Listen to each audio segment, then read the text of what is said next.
Est-ce que vous allez? Est-ce que vous allez? Est-ce que vous allez? Vous allez tout sokoli. Et pas dans la pause au côté faux sokola. Bon, après ce maïwa no sokoli au côté là. Sokola qui n'est pas là. Bon, hein? Au sokoli, maman ya loupé pas. La maman loupé pas. Côté au sokola. Est-ce que sokoli? Alléluia. Prenez Ecclésiaste. Ecclésiaste 1, 15. Ecclésiaste 1, le 15e verset. Ce qui est courbé ne peut se redresser. Et ce qui manque ne peut être compté. Ce qui est courbé ne peut se redresser. Ne peut se redresser, et ça question, et ça affirmation. Ce qui est courbé ne peut se redresser. Bon. Et ce qui manque ne peut être compté. Ce qui manque ne peut être compté.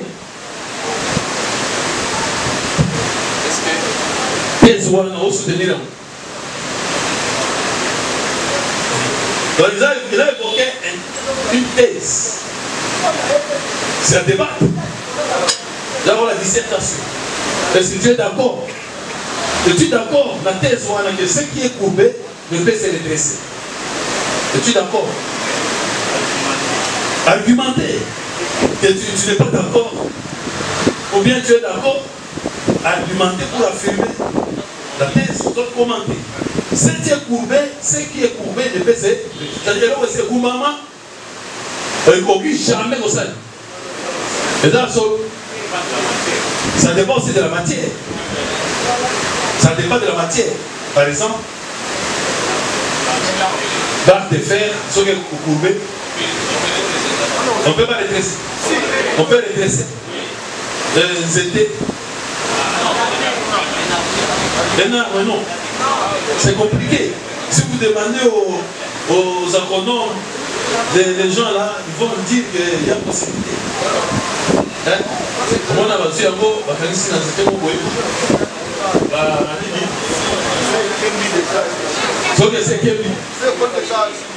ça dépend, attention. Amen. Plastique. Prenez par exemple.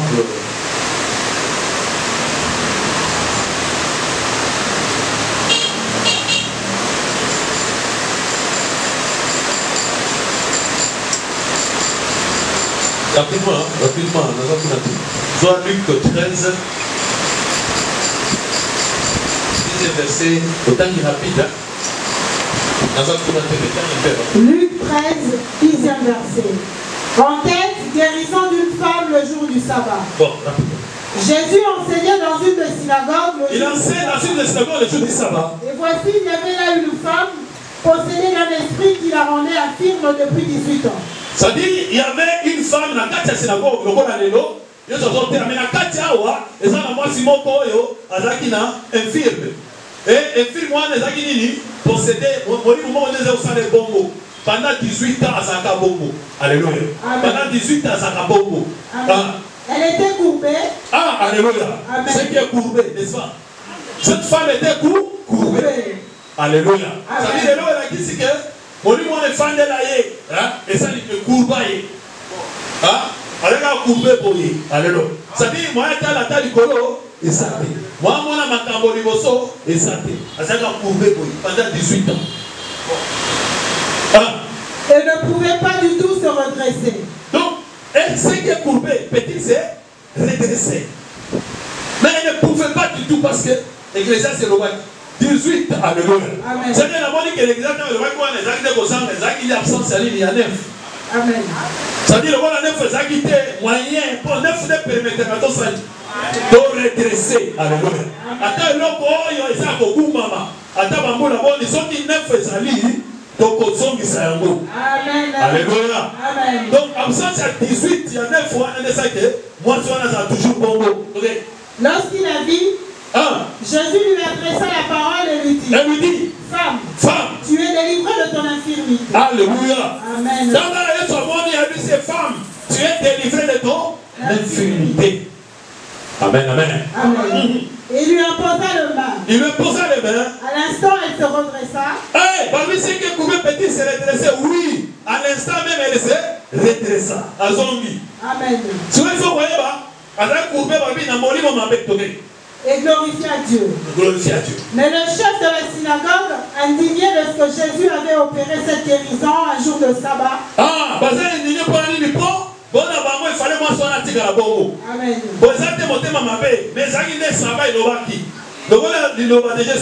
Alléluia.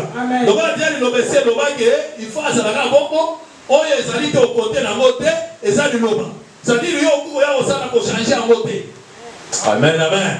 Ça dit, est-ce que vous savez comment ça? Amen. Est-ce que vous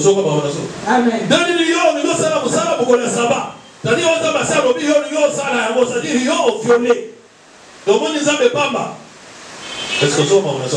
Amen. Dites à la foule, il y a 6 jours pour travailler.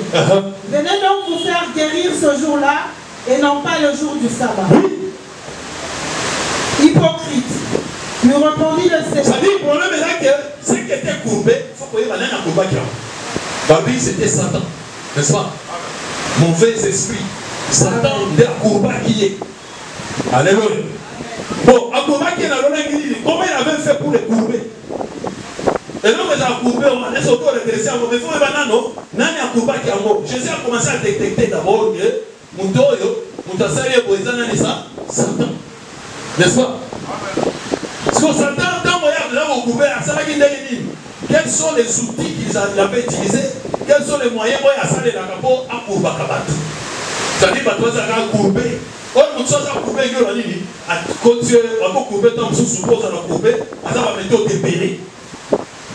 Alléluia. Oh, Kourba-Kabat. C'est qu'ils utilisent. C'est qui est courbé peut être régressé. Oui. Jean-Luc 11. Luc 11. 46. Le 46e. Et Jésus répondit, malheur à vous aussi, docteurs de la loi. Malheur à vous aussi, docteurs de la loi. Parce que vous chargez les hommes de fardeaux difficiles à porter. Vous chargez les hommes de fardeaux difficiles à porter. Et que vous ne touchez pas vous-même de l'un de vos doigts. Alléluia. Amen. C'est que le problème est ça dit, Satan a son courbé battu. A son kumba battu. Mais a son kumba battu d'engagement. A son abattoir a son utilisé. Est-ce que ça va mal? Tel la vie c'est ça dit les fardeaux. C'est-à-dire a son abattoir a son utilisé. Notamment le vie non. Pharisiens, docteur de la loi. Alléluia. Alléluia. Amen. Pourquoi ils ont visé Bango? Parce que sont dans Jean 8.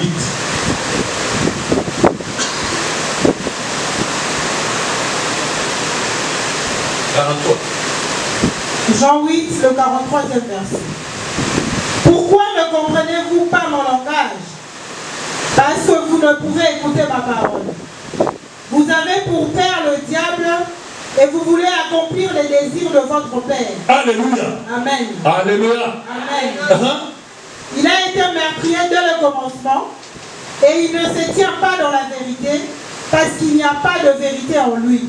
Amen. Amen. C'est que Satan, diable, Azana Bananaï, Azana Batuna, oh, il va s'aller la cahier. Ça dit, oh, ça va désir naï. Amen. Vous êtes les enfants du diable et vous voulez accomplir les désirs de votre père. C'est-à-dire que ça va pas ça naï. Dès le but de ça va pas ça naï. Si on a marié pas bon à Moutou, si on a marié à guérir Moutou, on peut utiliser bananaï. Amen. On peut utiliser bananaï à imposer ma boque au Moutabiki. Diable également lui aussi utilise ses fils pour courber Batou. Pour Batou Maman. Alléluia. Et vous voulez accomplir les désirs de votre père. Azon le banane, va pharisien, va scribe. C'est pour ça qu'il dit, malheur à vous, scribes et pharisiens, parce que vous chargez les hommes des fantômes pesants, difficiles à porter. Ça dit, le roi de diable a son égabat Gumbama. Amen, amen. Ça dit que Gumbama, ça dit, Moutou Amona, Bilaka Yanzambete. Moutou a vivre pour la mon Zambe Alaka qui était, alléluia. Asa toujours mis son assez, comme on n'a pas si.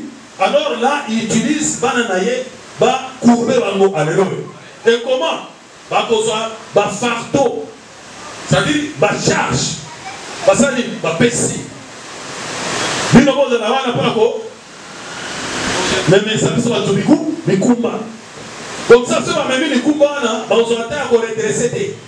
Ba ozata ko nini, ko se redresser te. Ba ozaka ba tanini, ya ko kumama. C'est-à-dire, jamais, bakotere ma tout droit, jamais bango pe bakomona ke nzamba osala, jamais bango pe bakomona bilaka nzambe, c'est que tu as promis, alléluia. Bonheur na bango, bon ça toujours wapi, batu moko ya passe. Tout, il fallait, pour que ça bango bani ba charge. Banani ba pesa bango, ba scribe ba pharisien, le fils du diable, bazo accompli désir ya tata na bango. Des fardeaux difficiles à porter. Mais ma fardeau n'est pas un peu sabato. Il dit que ça passe à combien. Parce que pour mes mayango, vous êtes incapable de côté à Moussa. Parce que vous êtes Moussa pina fardeau. Alléluia. Hein? Ouanande, et comme il peut payer. Amen, amen. Si vous êtes Moussa pina, comme il peut payer. Si vous êtes Jésus, quand vous êtes 18 ans. Azan a un problème, alléluia. Pour la 18 ans, n'a jamais un pharisien, mon scribe, ouais, mais gars, vous êtes ça. Non, moi, mon sapin a fardeau, naïe. Dès que 18 ans, Azan a un problème, alléluia. Est-ce que vous savez, maman, Nazoro? Nazoro va Moussapi. Hein? Hein, Moussa? Quand vous avez Moussapi, le doigt, vous avez prendre un molimo, alléluia. C'est-à-dire c'est un molimo qui allège le fardeau. Les amis qu'on a un fardeau, on a un charge. Ceux qui ont une charge, on a un redressé, ils ont beaucoup vivre, ils ont un calipona, alléluia. Mais le gars, on va dire à molimo, le molimo sabi, alléluia. Mais ça dit que charge et fardeau, on est comme une clou. Dès Jésus a dit, venez à moi, vous tous qui êtes fatigués, chargés de la banane. Aoudaki batu baza chargé dans ma fardeau par qui? Banani va charger bango, va pharisien. Donc là baza va charger, va commencer à courber. Dès que vous au tambola, pour la redresser la batu. Pour la redresser, va mon que Zamba Zali, Zamba Saraka, alléluia. Malade on est au kumba yo bolité. Bien kawana est au kumba yo bolité. Mon problème on est au kumba yo bolité. Depuis on t'a mangaka souci na souci passe na passe au vivre à ta bonne moboté. Ozaka na wewe ngo wewe bibi passe ya wewe tena mwana zongi boy zongi na mwasi zongi na mobile zongi na tata mwasi zongi na mama zongi boy donc ça ka boy kolela na alléluia. Oyebi mama mokeli suso zongi na boy. Amen. Bona nini bona ba fardeau ba charge. A partir du ba pharisien. O ba za ko tia. Ndo moni Yesu le loyer. Alléluia. Ndo ba moni moye Yesu kwa bali otambola na kati ya bato. Po yebi déjà ba sima so ba charge be ebele. Ko meka ko ni otamisa. Dozo tera misapi po te charge wana longwa. Dozo tera molimo po te oza na décharge. Alléluia. Po spirituellement so charge longwa na zoto po epe ko longwa. Amen. Est-ce que vous avez na solo? Maintenant encore le maboko makasi.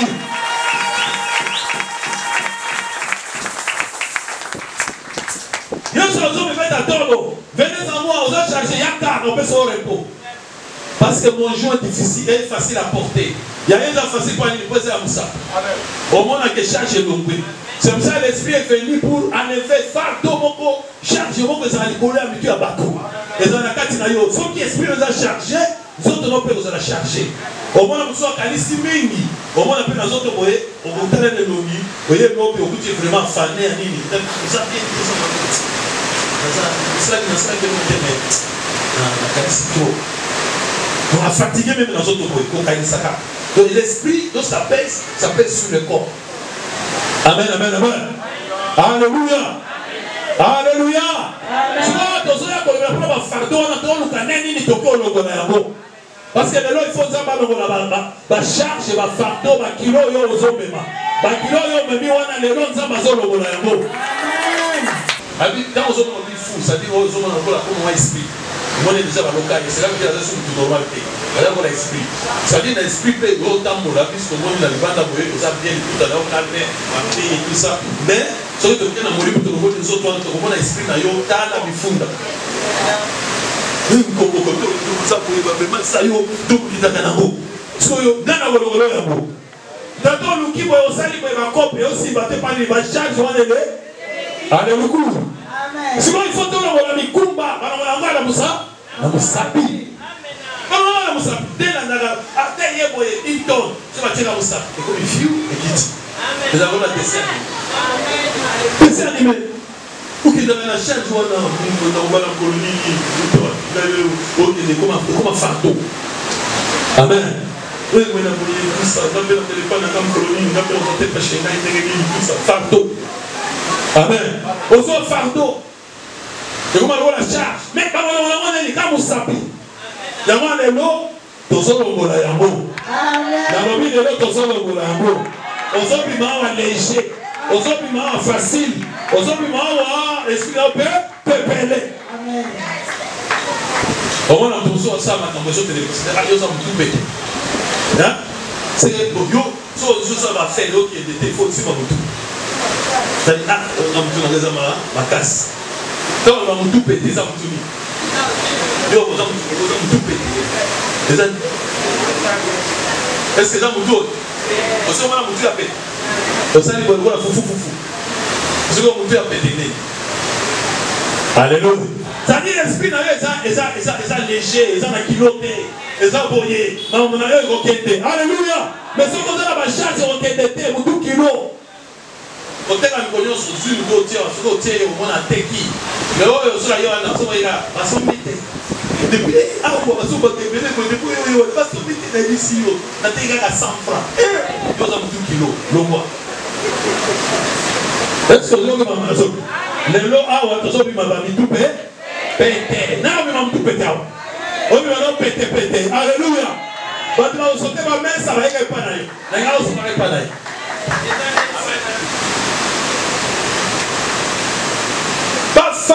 Pharisien de vos charger bisous. Quand on charge, va changer à tout. C'est-à-dire, le diable a fait des abandons, va compris ma désir. Parce que le diable veut que les gens soient courbés. Comme ça, va là par exemple. Va y naïe.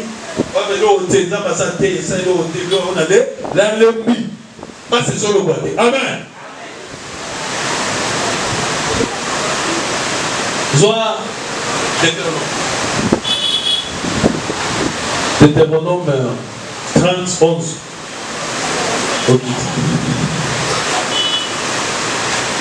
Deutéronome 30, le 11e verset.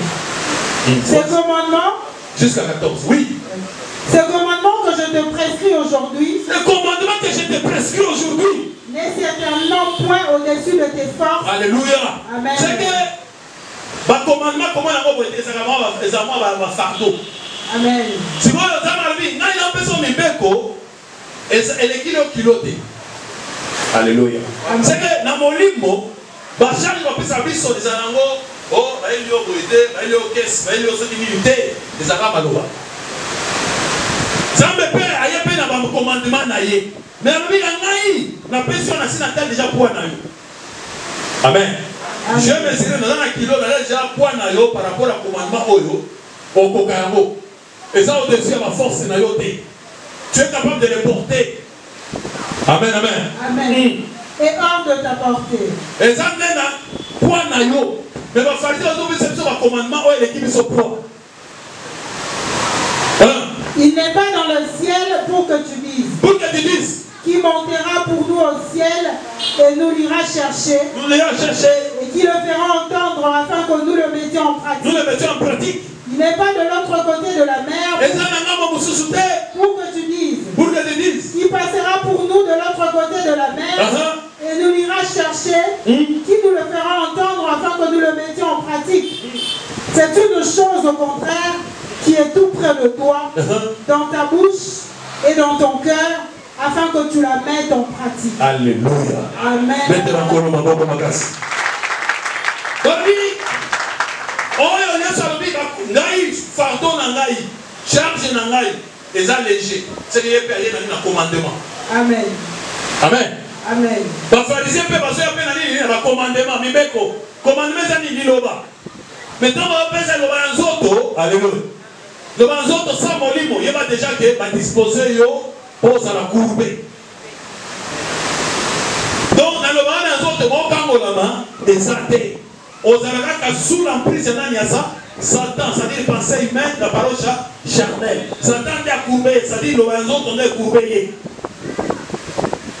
Ndeye soya lobite commandement na ngala peso lelo et un commandement moko oyo eleke yo makasité. Pourquoi eleke yo makasité? Différence c'est ça ni. Po yango ezali bana na yote. Ezala kuna na ngambo te. Ezala ngambo ya merte. Mais yanga liloba ezane na kati ya motema na yo. Amen. C'est donc koyeba jouir à Jésus. Alléluia. Ça veut dire koyeba commandement ya Yesu. To oyo ko ko libéré ezali liloba oyo bazote ayo makambo eza na kati ya motema na yo. Alléluia. C'est-à-dire que Romain lobi biso tozote ate la loi, n'est-ce pas? Mais nous prêchons la foi, la parole de la foi. Parce que la Bible est déclarée dans Deutéronome que c'est une parole qui n'est pas hors de toi, qui n'est pas dans les cieux, ni en bas, mais c'est une parole qui est près de toi, qui est dans ton cœur. C'est la parole de la foi que nous prêchons. Donc Jésus est venu avec la foi, c'est-à-dire qu'il est venu avec le commandement, oh, ils ont les gens, oh, ils ont la carte à mon thème. Amen. Alléluia. C'est-à-dire, quand on dit Genèse à l'Apocalypse, bangi baloba lola na mokili, ba okele wala sa lola eza likola mapatate. Ba sa mokili eza ndeo na yote. Mais liloba ya foi ezali ndelo na mokili eza na kati na yo. C'est-à-dire nyonso ezele ba l'action na kati na yo.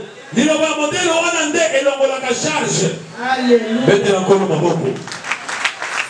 Mais soki omoni liloba ezo makambo ya libanda na yo, yeba ke loba wana ekoya kopesa ba charge. On n'osera jamais redresser, on n'osera jamais délivrer, on n'osera jamais sauver dans le modèle. Mais le modèle, dès Satan utilise ça pour maintenir les bateaux dans la carte de Bongonaï. Ce que le Michel et Seigneur est yo boya biloko ya collier sur les bandas.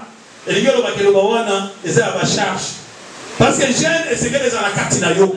C'est-à-dire le boya ande biloko est dans la carte na yo. Ya libanda na yo te. Est-ce que ça mama na so? Okoboya mbala te. Okoboya fufu te po eza libanda mais liloba ya foi eza nde na lukambo na kati na yo. Biloko nini eza na kati na yo esengeli oboya. Amen. Est-ce que ça mama na so? Siko soto saleli wana ndeni ngelo bandi totie musapi. Donc na totie musapi yeba que ekosala ke liloba wana ekomi léger. Et comme il est léger, il a un kilo. Tant qu'on a un kilo, on a redressé. Pour nous, c'est comme ça. Et pour nous, c'est la carte de la pomme.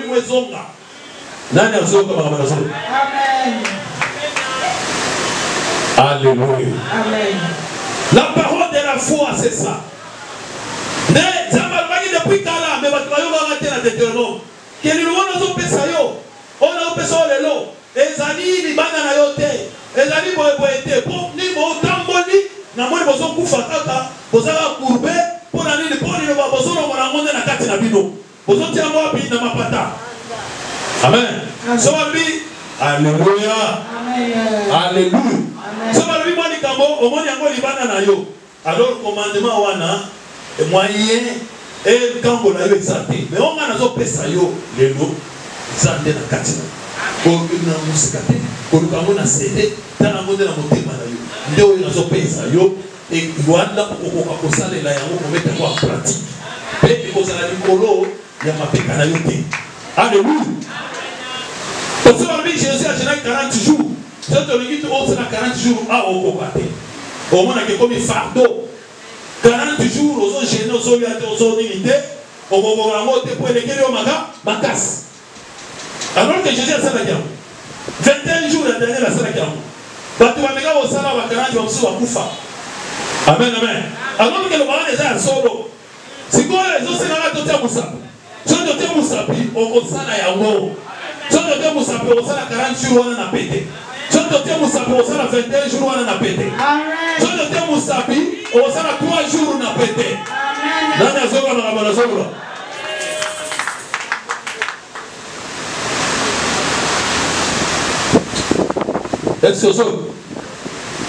Alléluia. Alléluia. Dans la Néhémie 4.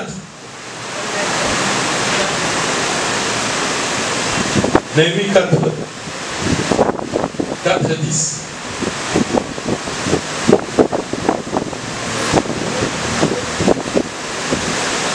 Le Lord dit comment enlever le fardeau au-dessus de nous.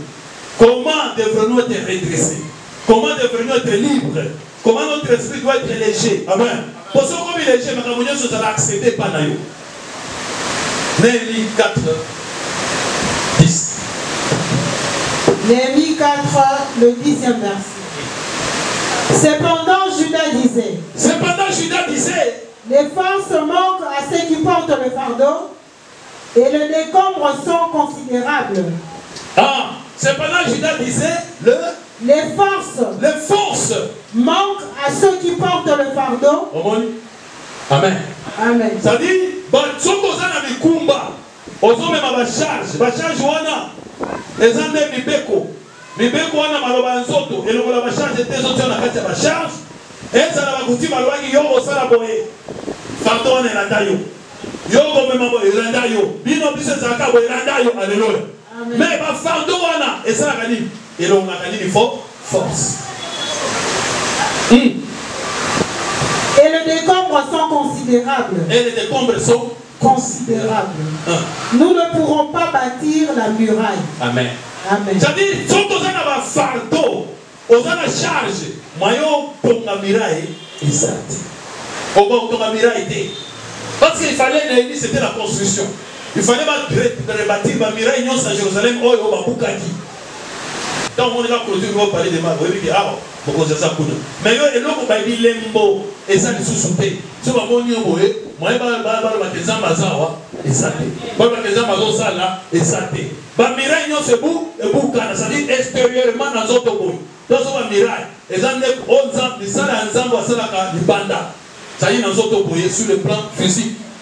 Avant de faire la temple et la carte, mettre dans la miraille. Amen. Mais la miraille, on avait tout détruit, la miraille. Maintenant, cette miraille, dans le boye, et ça le bazar de Pesayo, Mambanga Oyo, connaissance sur le bazar de la prière, pour que ça va restaurer. C'est-à-dire rebâtir la miraille. Maintenant, on a gloire et ensemble. Mais la miraille, on peut rebâtir une notion de temps, on a un fardeau, on a une charge. Pour la mission, on a un fardeau, on a une macasse pour bâtir une miraille. Alléluia. C'est-à-dire que la makasi, la makasi wana, ya zamba sale na yo et vous salaté. C'est-à-dire que maman sala boye et vous salaté. Aussi ma boye si maté pour la nuit. Parce que mon livre on a besoin la charge. C'est pour cela on est besoin que les poteaux on va faire pour voir la moula oyo, ça ne sert à rien. Alléluia. Attends le bien moi toujours les gâteaux on bâtir miraille. Mais aussi longtemps que ton esprit est à la charge, est à courber. Miraille va le rebâtir dès. D'où qu'est-ce qu'il faut? Puisque tu vas charge. Parce que la charge est le mot. Ma casse est koya, on va miraille, on va dire au tomayo. C'est pour cela que Jésus a remarqué. Quand tu es sur ton sokola kalibanda ya sanité. Mais tu es sur le pinaga, la carte. Parce que tu es la carte, il y a bande koya peto, il y a un mot. Ça veut dire que tu as esprit à partir de la parole spirituelle. Parce que quand on a dit que ça au moins même dans autres cela veut dire que ça m'a dit que tu as il y a ouest tongami, il y a est tongami, il y a nord tongami, il y a sud tongami. 4 mirailles c'est tongami. Ok, la famille m'a dit que alléluia. Ma camona côté à misala côté na sud tongami. Alléluia. Nana zoka makamona soloba.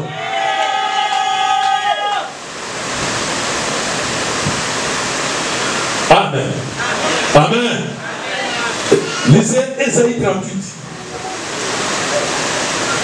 Ésaïe 38, 4 au kit.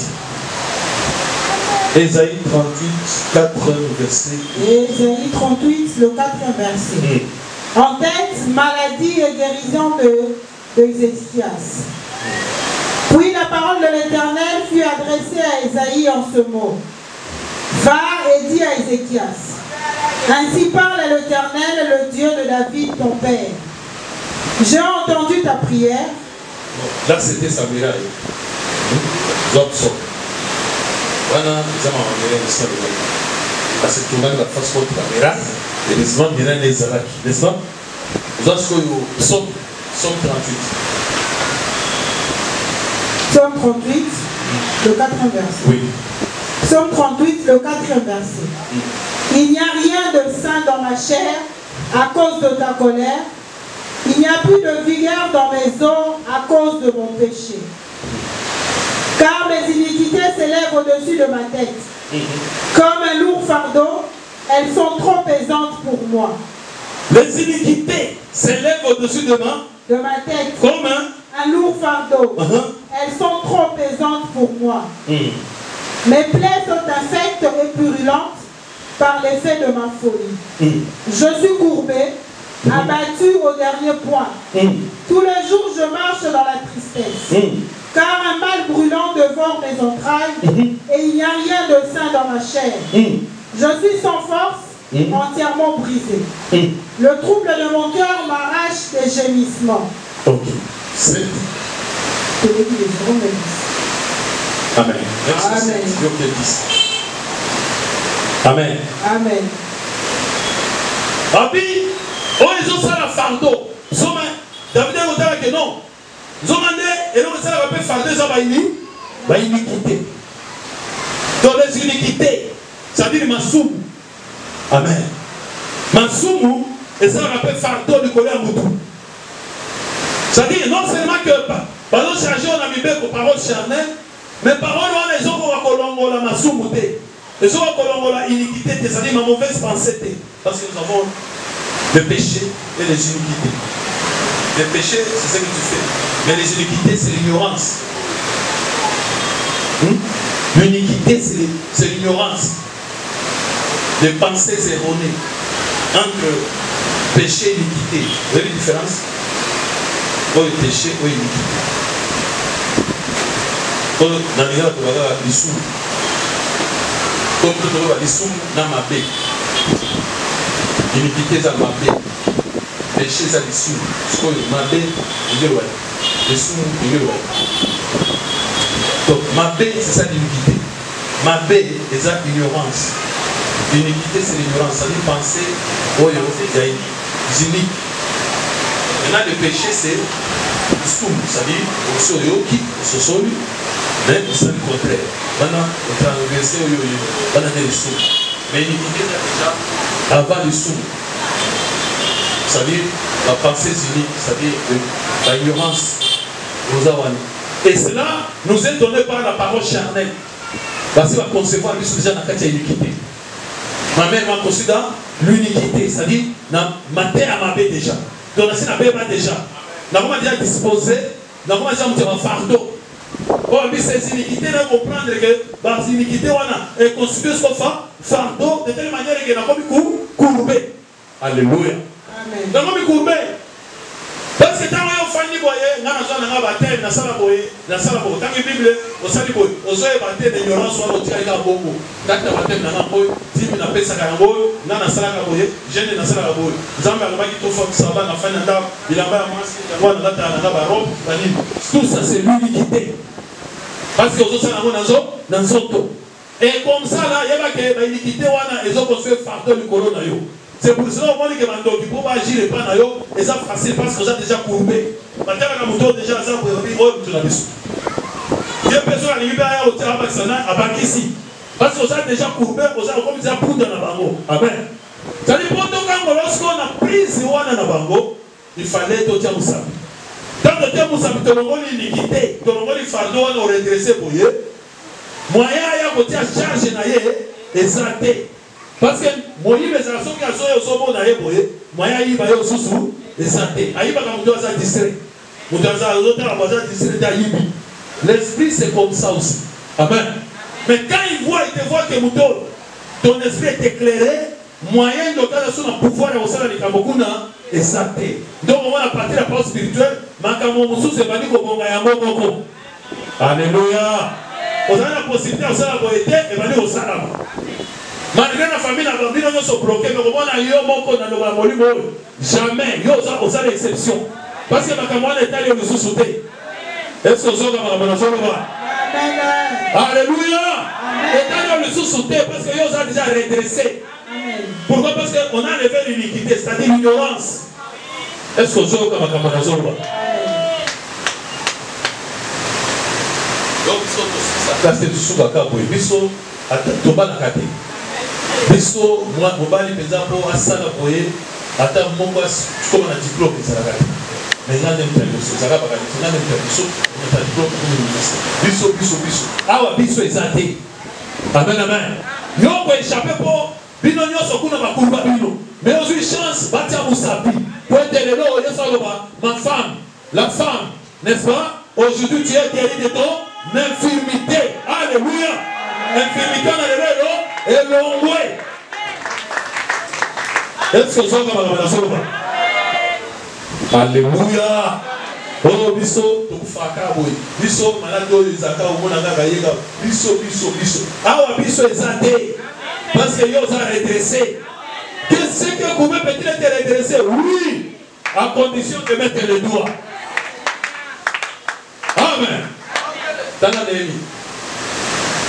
Néhémie 13, 19.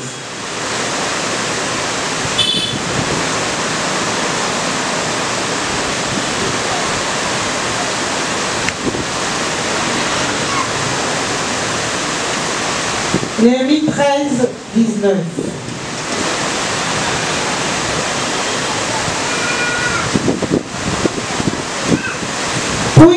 Puis, j'ordonnais qu'on fermât le porte de Jérusalem. Alléluia. Dans le nom de Osana, c'est quoi Osana Alléluia. Ne bomanga Osana Alléluia. Bomanga Osana Alléluia. Nzambatina inga Alléluia. Alléluia. Namoni va fardo et l'équipe. Osana de Rolongola yango. Amen. Il faut ça la prévention. Amen. Alléluia. Amen. Puis j'ai ordonné, dès que j'ai ordonné le lot, qu'on ferma le porte de Jérusalem. Amen. Amen. J'ordonne les lots, bakanga ba porte de Jérusalem. Nazoma Jérusalem moi ezali à liboso nanga. Amen. Jérusalem moi ezali liboso nanga. Parce qu'il va écrire aux oreilles de Jérusalem. C'est que Jérusalem est en mort. Maintenant les lots va ordonner que nakanga ba porte de Jérusalem. Avant le sabbat. Avant le sabbat. Dès qu'elle serait dans l'ombre et qu'on ne le couvrit qu'après le sabbat. Et je plaçais quelques-uns de mes serviteurs aux portes. Ah, ça dit la tangi va porte, voilà. Il y a Jérusalem, Nyonso. Peine ordonné, n'a pas serviteur, n'a pas bossé ma porte, Nyonso. Amen. Est-ce que vous avez serviteur? Ce sont les anges de Dieu. Alléluia. Alléluia. Ça dit la minute où il y a ma serviteur, je vais aller à ma porte. Alléluia. Et que je place mes serviteurs aux portes pour empêcher l'entrée de fardeau le jour du sabbat. Ça dit on a placé maintenant dans la porte de Jérusalem, Oyo, va serviteur, base à la Wana pour la ligne, base à l'instruction formelle, qui ne laisse passer aucun fardeau et contre la Wana, et contre la Natinayo, et contre la Jérusalem. Le voilà aussi de l'homme va fardeau les lots. Pour lui, va falloir se contenter. Pour contenter, de placer ma serviteur. Va y aller à ma porte. Ma porte va me faire ma porte Isaka. On va y aller à ma porte Laka. On va faire la caillou ma porte Isaka. Alléluia. Les anges sont là maintenant. Pour ne pas empêcher ma famille, nous sommes. Et il y a nord et il y a sud. Et il y a la Mokozini et la Titi. Alors, il y a un peu de temps. Ah oui, oui, il y a un peu de temps. C'est pas mon toyo. Pour fardeau, t'as mon peu de temps. Amen. Alléluia. Amen. Je vais ordonner, nous disons la parole de la foi. Cette parole est du côté amerdé, est du colonne à 7. C'est une parole qui est près de toi, elle est dans ton cœur. C'est la parole de la foi que nous prêchons aujourd'hui. Commandement léger. Et nous avons les lots, Jérusalem et en mort. Dans la nègre, Batiaki va serviteur. Batiaki va garder, va pécher, va faire de compte. Dans le lot, on dit faire de compte. Les sous parce que mon doigt a redressé, ça fait 18 ans. Les lots à Zanini, à redresser, parce que ça est tellement courbé. Mais désormais, comme nous sommes fondés, ils ont ajouté. Donc, c'est nous sommes à Makama ou à Nate. Vous ne même pas charge à maladie, bambou les belés. Azali pe mbongo azosala mbongo me mbongo na ye azosalela yango te ezokende kaka makambo moko mabe baso asui mbongo baprobleme ye donc moto yango bonyokoli mpe ye yambala oyo alleluya tokoplace kaka baservitere na baporte toplace kaka baange na baporte eloko ya fardo ekokota na kati na yo te ekokota epa na yo te oyo ezala charge ekokota te. Alléluia. Est-ce qu'on a mis un mot? Est-ce qu'on a mis un mot? Tu vas être ange en Zambé, va battre la porte. On ne peut pas s'accrocher, on va changer par là. Désormais, à ta charge de porte, tu vas avoir la gagne en protection.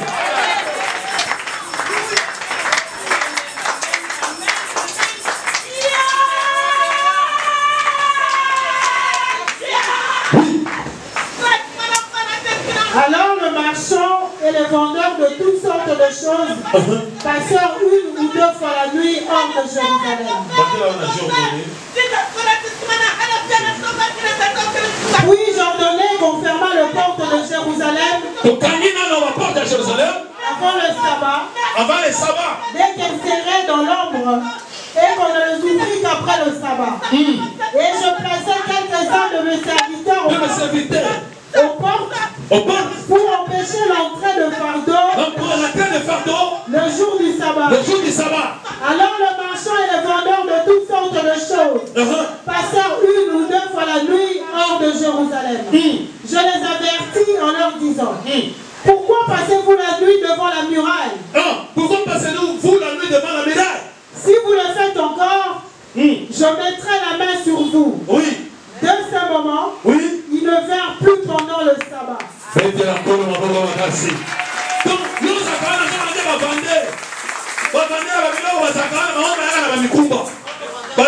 de toutes choses. Hein? Oh, Malobi, de toutes choses. Parce que si on me dit que moi, bien, on va dire moi, alléluia. On va comme ça. N'étant on a dit ce qu'on va garder. Ben à l'église, qu'on boutou, pour ma voyage à la boubou. Baté à la boubou, na boubou. Derrière l'église, la boubou, on dit, bah, moi, bon, ça, n'y a pas. Alléluia. Bon, ça, la ligne, on va quand t'es à tes bons cette fois-ci, la c'est banane. Bagarre. Dès que vous avez pour le boutou. Né à l'église, bon, ça, n'y a pas. Même si bino. C'est un moment qui sont dans l'église, la boubou, bino. Alléluia. Bon, comment on a ça la Bible? Il faut que tu caches, vous allez les libres. Les arabes pépélés. Les arabes savent, tout ça, sont gagnés la caillou. Alléluia. Il faut que les lots aux arabes libres. Il faut Bimahawa libre. Alléluia. J'ordonnais aussi aux Lévites de se purifier et de venir garder les portes pour sanctifier le jour du sabbat. Amen. Combien? 22. C'est ça le cabine. On a inspiré. Bon, c'est bon. Il ordonnait aussi aux Lévites. Ça dit non seulement bagarre, il va se voir la main, dans la porte, il va les Lévites, mais baza. Est-ce que vous avez un peu parce qu'il va s'attendre, il va ça va, au fan de la Yokuna, au lieu de faire les Lévites dans la porte, et Tanio. Est-ce que vous avez un est-ce que vous avez un peu Atabani bazoba tela meyeba ke yope kangama nani na Nzambe. Alléluia. Amen. Tous ça c'est Isaïe 22.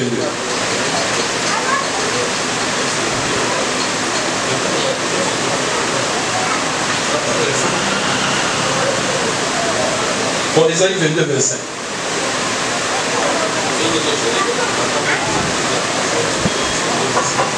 5. Isaïe 22. Ésaïe 22, le 25e verset. Le 25e verset. En ce jour, dit l'Éternel des armées. En ce jour, dit l'Éternel des armées. Le clou enfoncé dans un lieu sûr sera enlevé. Le clou enfoncé dans un lieu sûr sera enlevé. Il sera abattu et tombera. Alléluia. Amen. Les hommes passent par foncer par coup. Amen. Avec les wana nasina nyata. Quand on a nasina zinga yedo na kumbaye wana les gens déjà ekota. Et là on est côté ça bongo. Hein? Et génération de génération. Et là on a cette on est côté la bango. Voilà on a voté. Mais va bien ce jour, des jours de l'opinion, va dire ange tu m'as dit ma porte. Même le coulou est enfoncé à ces jours-là. Et copie quoi ma. Amen. Alléluia. Amen. Oh non, Gaïbo, évitez. Nazaka na diabète, Nazaka na estomac. Et où est la Nazaka na kambo, mani ça dit l'eau dima et kota. Mais on doit éviter qu'un jour, est-ce que c'est qui est coupé petit et redressé? On doit éviter que le diabète on peut kolobo. On doit éviter que une tension on peut kolobo. On doit éviter que l'eau on peut kolobo. Alléluia. Et le fardeau qui était sur lui sera détruit. Et le fardeau qui était sur lui sera détruit. Car l'Éternel a parlé. Car l'Éternel a parlé. Amen. Au nom de Jésus-Christ. Amen.